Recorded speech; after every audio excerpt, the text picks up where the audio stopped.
Welcome to the class discussion of Yaw Gyasi's Yaw, the excerpt from Homegoing. So when the story opens, we are introduced to a main character, our main character, Yaw, who is a teacher at a local Catholic school. He is best friends with a man named Edward, and he often eats at Edward's house. Edward's married, and he has 4 kids. His wife is expecting her 5th child. We know that Yao has lots of scars. Primarily, we know this because of a lesson that he gives his students on the first day of class, a lesson about history and how history is a type of storytelling, and we're going to talk about that in just a second. We're not really sure where the scars came from, but because of the scars and because of some comments that girls made when he was younger, he has chosen to be alone. He seems to be very insecure about even the idea of marriage or having a relationship with anybody. His friend Edward's wife, her pregnancy starts to go badly. She's having a hard time, and so Yao decides not to impose himself on the family and to eat at home more. He's not much of a cook or a housekeeper though, so he gets himself a house girl named Esther. And Esther starts to open him up a little bit. She gets him out going to the market and things like that. She gets him to talk to her. She talks a lot, and so she sort of opens him up throughout the process of the story. And it's because of her that he decides to go home to his village in Idwiso to visit his mother. It was his mother who set their hut on fire. His mother set the hut on fire and with all of her children in it, and 2 of her children died. And she was horribly scarred, and so was her son scarred. So in part, he left he left the village because the villagers themselves were sort of ashamed. They knew that there was something wrong with old woman, with the mother, but they didn't really do anything to solve that problem. Sorry. They didn't do anything to solve that problem, and so they all get together and they together come up with the money to send him off to school. And this is his first time coming home since he left as a very small child. So he comes into town, and some of the town's children are pointing, as they always do, at his scars, at his face. But people who remember him from his childhood welcome him, give him a place to stay. There are some villagers who, bring him in and feed him and they've never even really spent any time with him. They know him only from their childhood, but they're immediately welcoming.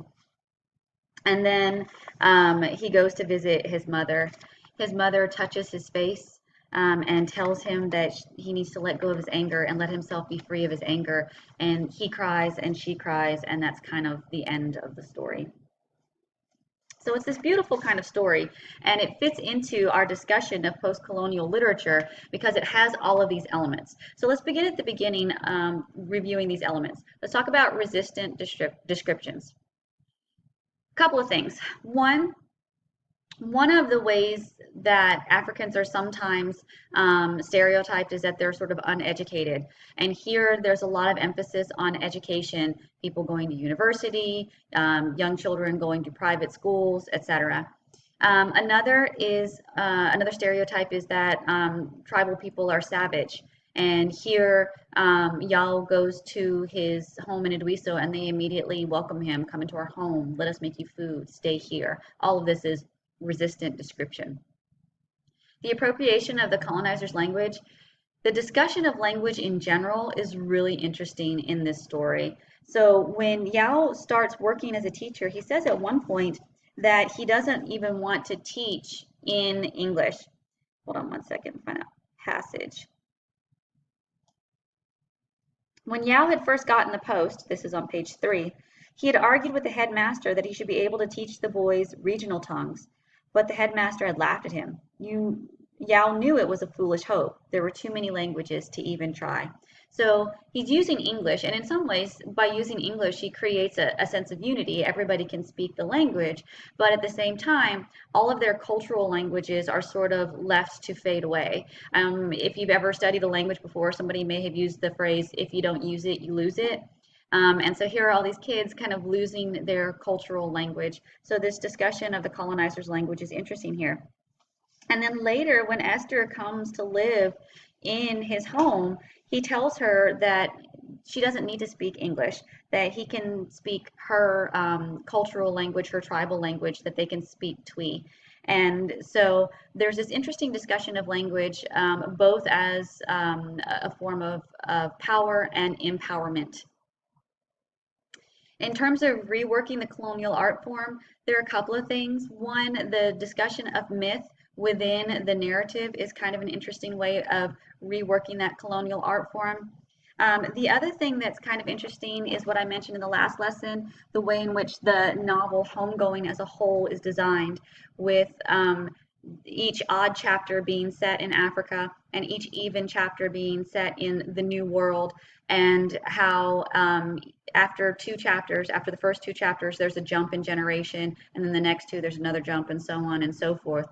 So it's not like following one character throughout an entire novel, but rather a series of characters looking at the holistic effect of slavery and colonialism on Africa, and in this case, the United States. Let's talk about some of the important themes in the story.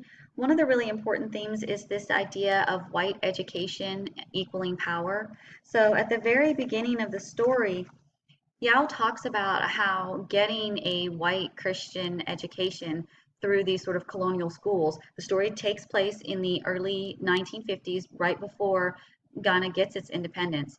And they both, he and Edward, teach at a Catholic school. So it's a Catholic school that teaches Western literature and Western history.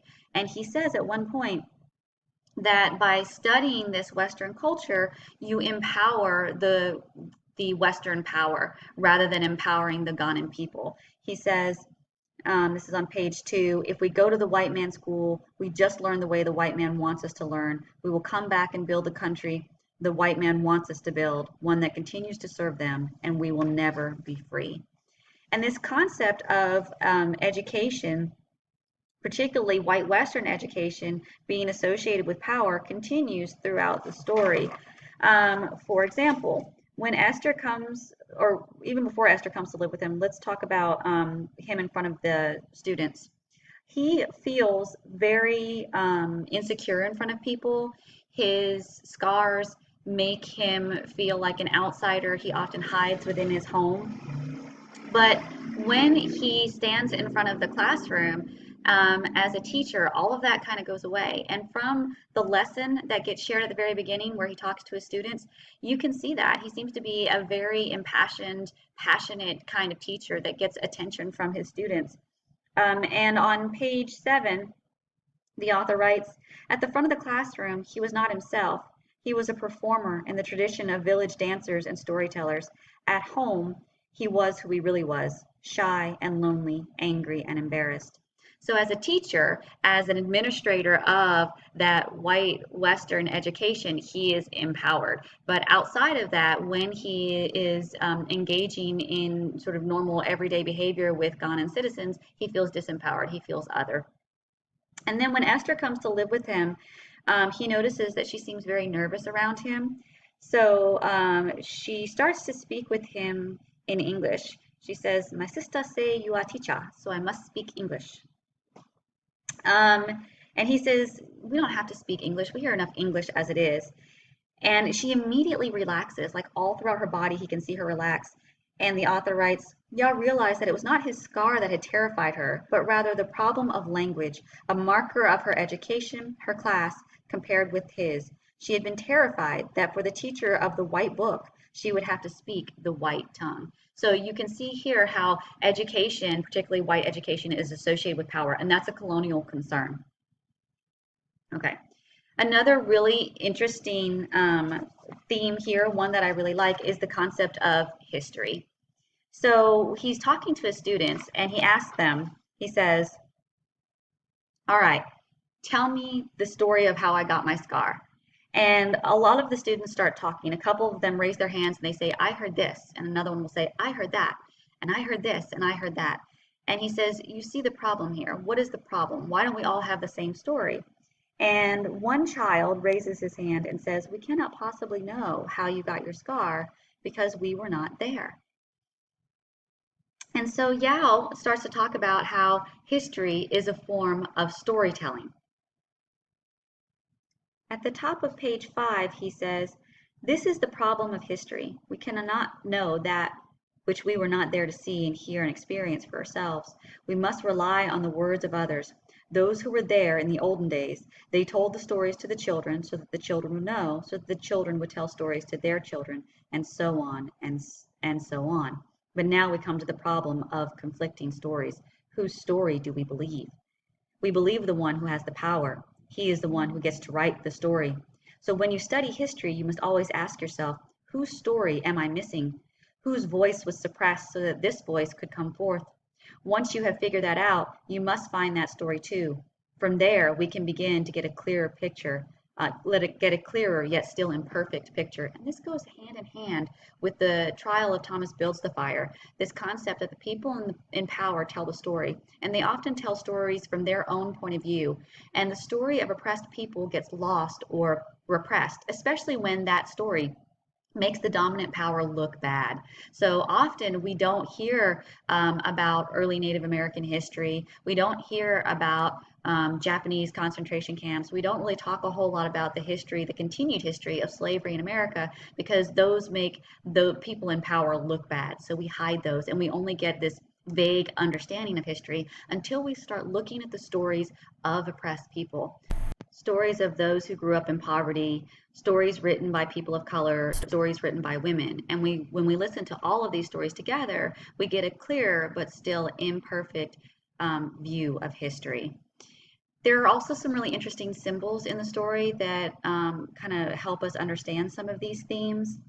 One of the things that helps us understand the colonial power in the story are the names of the boys. The boys' school names are an interesting symbol, if you will. So one of the boys' names is Thomas. One of the boys' names is Peter. Another one is named William. I think it's interesting that they all have westernized names, and that shows the influence of Western culture. And even though Ghana is working towards independence, British culture still is dominant in the nation, in Ghana's nation. The other really important symbol is Yah's scars. Notice that his mother also has scars. And she says at the end of the story, on the last page, she says, "I can't forgive myself for what I've done," this is Yah's mother speaking. "But when I listened to the firewoman's stories, I began to see that the fetish priest was right. There's an evil in our lineage. There are people who have done wrong because they could not see the result of the wrong. They did not have these burned hands as a warning."